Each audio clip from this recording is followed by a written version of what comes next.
क्या प्यार सच्चा हो सकता है?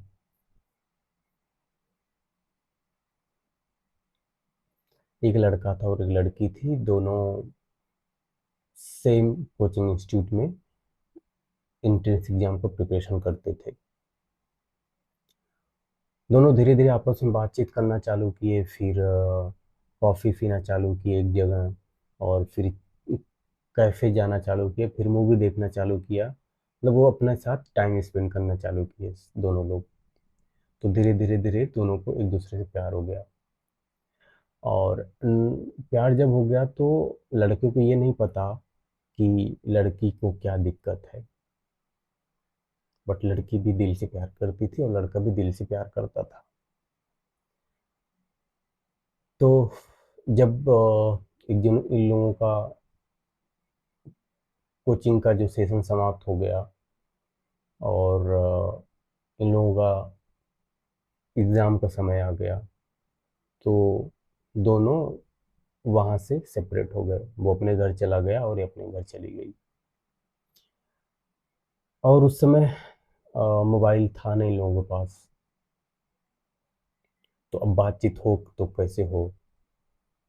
तो ये लोग पोस्ट ऑफिस का यूज करते थे, और जो भी हफ्ते 2 हफ्ते में इनके पास चिट्ठी आ जाती थी दोनों के पास।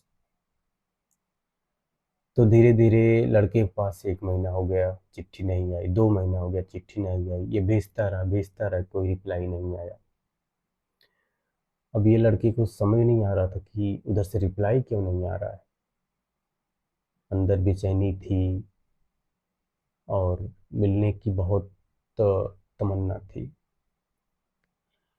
तो ये मूड बनाया कि नहीं, मैं जाकर उसके घर पे मुलाकात करता हूँ। लेकिन उसके घर वालों को उतना पता नहीं था लड़की के।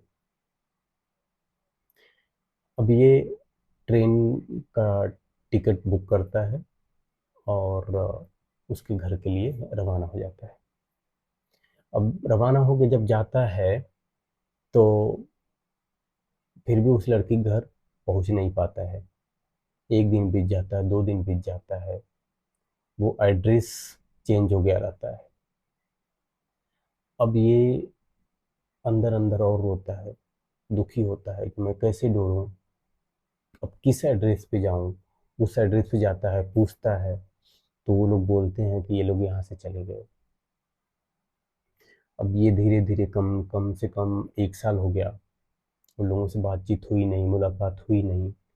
और ये अब चिट्ठी भेजे तो भेजे कहाँ। फिर 2 साल हो गया धीरे धीरे। तो लड़का एक दिन सेम जगह गया था जहाँ पे ये लोग कोचिंग कर रहे थे। तो वहाँ पे चाय पिया, कॉफ़ी पिया, और फिर वो रिटर्न आ गया। फिर एक दिन उसको चिट्ठी मिलती है। लड़के का नाम होता है विनीत।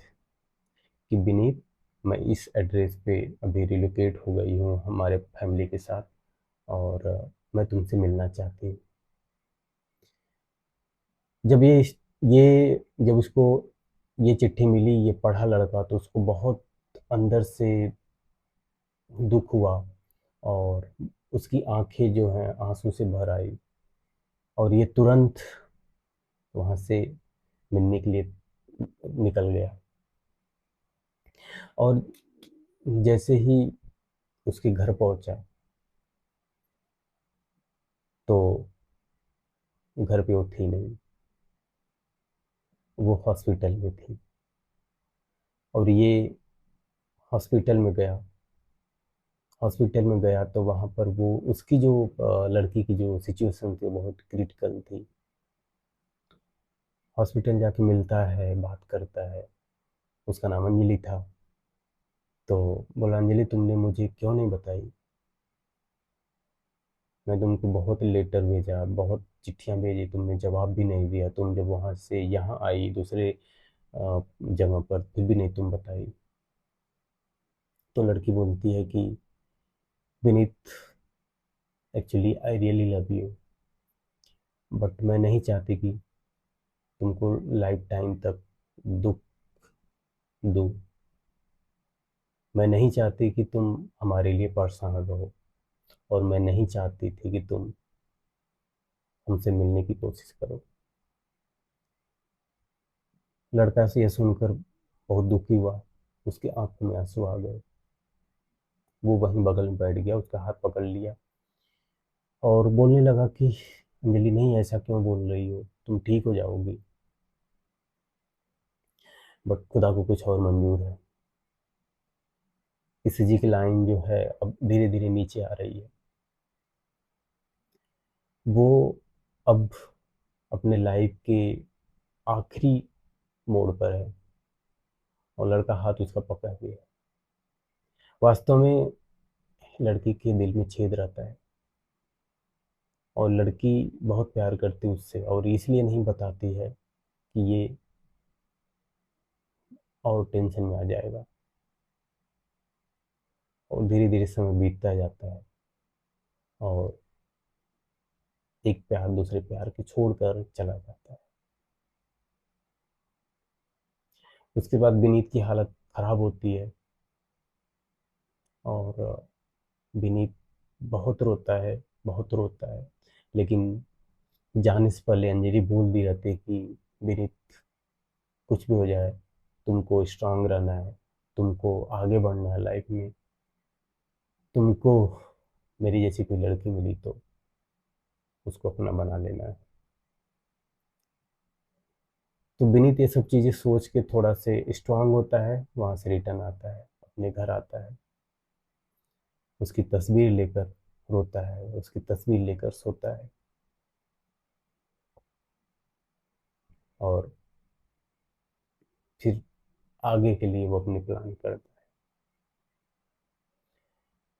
प्यार कभी कभी ताकत दे जाता है तो कभी कभी कमजोरियां भी बन जाता है। तो सच्चा प्यार जो होता है वो चीज़ सच्चा ही होता है। वास्तव में हमें बस समझने की ज़रूरत होती है, और अगर समझ जाते हैं तो हम खुद को भी समझ जाते हैं। Think better, live better, decode life.